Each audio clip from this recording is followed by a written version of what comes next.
트럼프 대통령은 일론 머스크가 민주당을 지지할 경우 매우 심각한 결과를 겪게 될 것이라고 강하게 경고했습니다. 머스크는 트럼프와 제프리 앱스틴 사이의 연관성을 암시하는 소셜미디어 게시물을 올렸다가 삭제했으며 모든 관련 자료가 공개되면 사과하겠다고 밝혔습니다.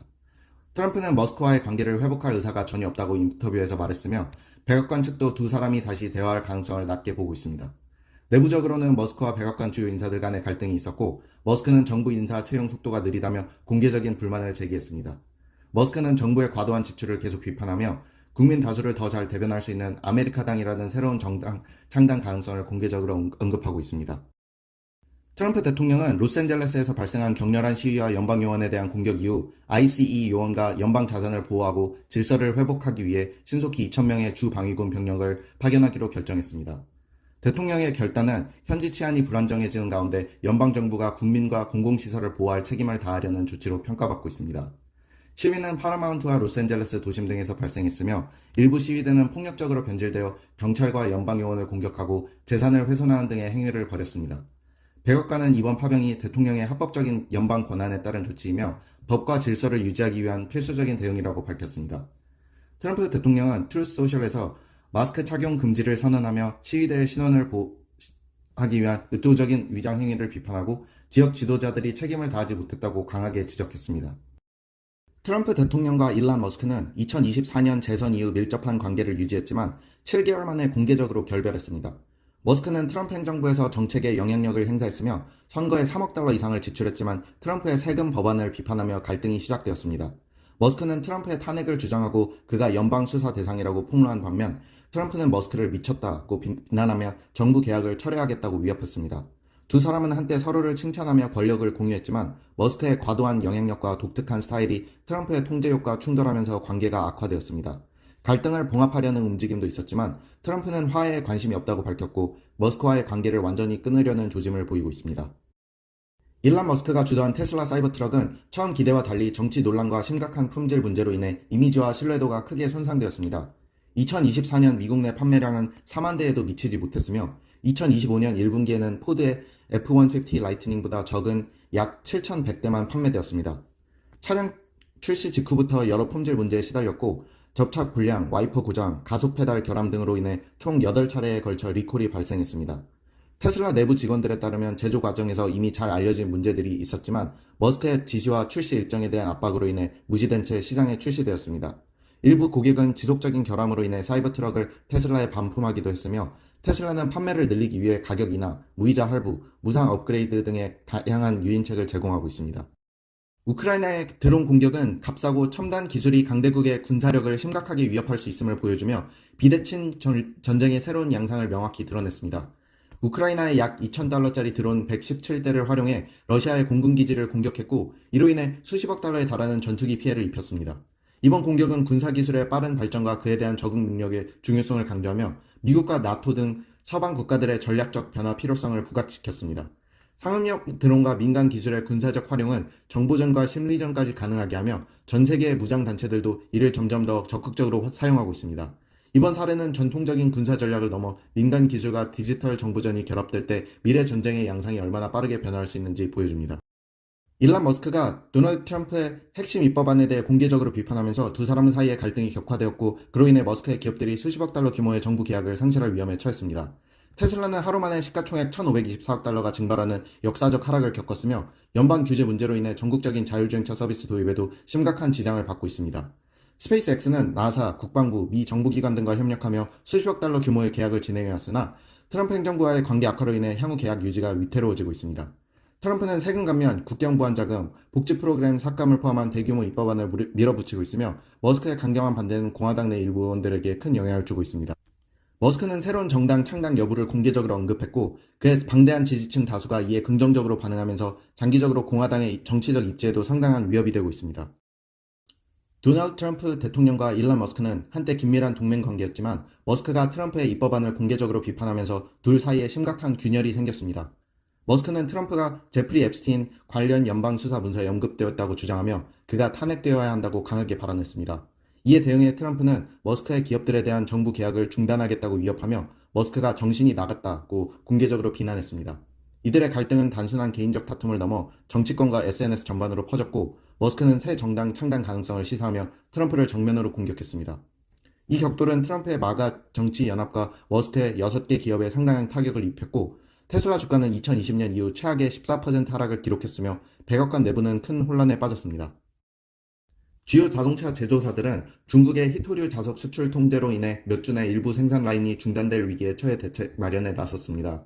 일부 기업들은 자석이 아닌 완성 부품에는 수출 규제가 적용되지 않는 점을 활용해 미국에서 만든 모터를 중국에 보내 자석을 장착하는 방안을 검토 중입니다. 포드 등은 이미 히토류 부족으로 생산을 중단한 사례가 있으며 유럽과 아시아 자동차 제조사들도 유사한 우려를 표명하고 있습니다.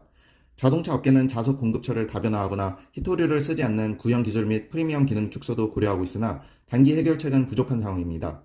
미국이 자국 제조업 부활을 목표로 시작한 무역전쟁이 역설적으로 중국 생산 의존도를 더욱 심화시키는 결과를 낳고 있습니다. 해외 투자자들은 미국 국채에 대한 투자 매력을 잃고 있으며 자국 채권이 환해지 후 더 나은 수익을 제공하기 때문에 미국 자산을 회피하고 있습니다. 미국의 고금리와 연방준비제도의 금리 인하 지연 전망은 환해지 비용을 높여 외국인 투자자들에게 미국 채권의 실질 수익률을 낮추고 있습니다. 유럽과 일본 투자자들은 환해지 후 미국 10년 만기 국채보다 자국 채권이 더 높은 수익을 주는 경우도 있어 투자 유인이 줄어들었습니다. 일본 보험사들은 과거에 미국 국채를 대량 매수했지만 최근에는 환율 하락과 규제 강화로 인해 장기 자산 투자를 꺼리고 있습니다. 외국인 투자자들이 다시 미국 채권에 관심을 가지려면 환해지 비용이 낮아지거나 훨씬 더 높은 수익률을 제시해야 할 것으로 보입니다. 일론 머스크는 2025년 스페이스X의 매출이 약 155억 달러에 이를 것으로 예상하며 이 중 약 11억 달러는 나사에서 발생할 것이라고 밝혔습니다. 스페이스X는 재사용 가능한 펠컨 9 로켓을 중심으로 한 발사 사업과 스타링크 위성 인터넷 서비스라는 두 가지 주요 사업 부문을 통해 수익을 확대하고 있습니다. 스타링크는 2024년 78억 달러에서 2025년 123억 달러로 매출이 크게 증가할 것으로 예상되며 가정용, 정부, 대기업 고객을 확보하고 있습니다. 머스크는 스페이스X의 상업 매출이 2026년에는 나사 전체 예산을 초과할 것이라고 주장했으며 백악관은 나사 예산을 250억 달러에서 188억 달러로 감축할 계획입니다. 스페이스X는 화성 탐사에 사용할 스타쉽 개발에 계속해서 막대한 자금을 투입하며 연구 및 인프라에 집중 투자하고 있습니다. 우크라이나는 러시아 내 공군 기지를 드론으로 공격해 정쟁이 새로운 위험 국면에 접어들었으며 이에 대한 러시아의 보복 공격도 강화되고 있습니다. 이스탄불에서 열린 2차 평화회담은 1시간 남짓 진행되어 포로 교환 합의만 도출되었고 휴전이나 전쟁 종식에는 진전이 없었습니다. 트럼프 대통령은 신속한 평화 협정을 원한다고 밝혔지만 실질적인 외교적 압박이나 전략은 부재한 상태입니다. 러시아는 우크라이나의 드론 공격에 대응해 민간 지역을 포함한 광범위한 미사일 공격을 단행하고 있으며 우크라이나는 터키의 중재로 4자 정상회담을 제안받았지만 미국 측 반응은 미지수입니다. 러시아는 여전히 자국의 극단적인 요구 조건을 고수하고 있으며 우크라이나는 주권을 지키기 위한 군사적 대응을 계속 이어가고 있습니다. 중국 부총리 허리펑은 지난 5월 제네바 회담에서 미국 측과 90일간의 무역 휴전을 이끌어냈지만 핵심 자원 수출 허가를 지연시키며 협정 이행을 미루고 있습니다. 시진핑은 이번 무역 전쟁에서 미국에 굴복하지 않겠다는 확고한 방침을 허리펑에게 부여했으며 중국은 기술 제품을 포함한 미국산 상품 구매와 관세 철폐를 목표로 합니다. 중국은 히토류 수출 통제로 미국에 압박을 가하며 과거보다 기술력이 향상된 상황에서 보다 강경한 입장을 취하고 있습니다. 미국은 화웨이 칩 사용 경고와 중국 유학생 비자 취소 계획 등으로 중국을 자극했고 협정 위반에 대한 상호 비난이 이어지고 있습니다. 허리펑은 전임자보다 훨씬 단호하고 국가 통제를 중시하는 인물로 미국과의 협상에서 중국의 산업 정책을 양보하지 않을 것이며 미국으로부터 실질적 양보를 요구하고 있습니다. 이재명 후보는 미국과의 동맹을 유지하면서도 중국 및 러시아와의 균형 잡힌 외교 관계를 추구하며 한국의 대외 의존도를 줄이겠다는 입장을 밝혔습니다. 출구 조사에 따르면 이재명은 약 51.7%의 득표율로 대선에서 승리할 것으로 예상되며 이는 보수 성향의 김문수 후보를 앞서는 수치입니다. 그는 외교 정책에서는 윤석열 전 대통령의 대미 협력 기조를 일부 이어가되 중국 대만 갈등 등에서 중립적 입장을 견제하겠다고 강조했습니다. 이재명은 선거 과정에서 암살 시도와 여러 형사 재판에도 불구하고 지지를 얻었으며 그의 외교 기조는 트럼프 대통령의 중국 견제 전략에 변수를 줄 수 있습니다. 한국 유권자들은 높은 투표를 기록했으며 특히 무역 의존도가 높은 국가 상황을 고려해 외교의 균형성과 실리를 중요하게 여긴 것으로 나타났습니다. 엔비디아는 중국 시장에서 인공지능 칩 판매에 큰 어려움을 겪고 있음에도 불구하고 세계 2위 경제국인 중국을 포기할 수 없다고 강조하고 있습니다. CEO 젠슨 황은 중국의 세계 AI 개발자의 절반이 몰려 있다며 미국의 수출 통제가 계속되면 미국이 글로벌 AI 경쟁에서 주도권을 잃을 수 있다고 강하게 경고했습니다. 미국 정부의 제재로 인해 엔비디아는 2025년 2분기까지 총 105억 달러에 이르는 중국 매출 손실을 입게 되었으며, 이는 중국 시장 전용으로 제작된 H20 칩의 판매가 제한되었기 때문입니다. 중국 시장은 AI 가속기 칩 분야에서 약 500억 달러 규모로 추산되며, UBS 분석가들은 엔비디아가 해당 시장에 진입할 수 있다면 지배적인 점유율을 차지할 수 있을 것으로 전망하고 있습니다. 그러나 이러한 시나리오가 실현되려면 미국 정부가 현재 수출 규제를 완화해야 하며, 최근 미중 관계 상황을 고려할 때 그 가능성은 낮아 보인다는 분석입니다. 메타는 2026년 말까지 인공지능을 활용해 광고 제작과 타겟팅을 완전히 자동화하는 시스템을 도입할 계획입니다. 기업은 제품 이미지와 예산 목표만 제시하면 메타의 AI가 이미지, 영상, 문구 등을 포함한 전체 광고를 생성하고 어떤 사용자에게 노출할지까지 결정해줍니다. 광고는 사용자의 위치나 환경에 따라 실시간으로 개인화되며, 이는 제작 자원이 부족한 소규모 기업들에게 특히 큰 도움이 될 수 있습니다. 그러나 일부 대기업은 메타에 대한 의존도 증가와 함께 AI가 만든 광고가 사람의 손으로 제작한 것만큼 세련되지 않을까봐 품질 저하를 우려하고 있습니다. 메타는 또한 midjourney, 오픈AI의 DALL-E 같은 외부 생성형 AI 도구와의 통합도 검토 중이며, 광고 산업 전반에 혁신적인 변화를 이끌겠다는 비전을 제시하고 있습니다.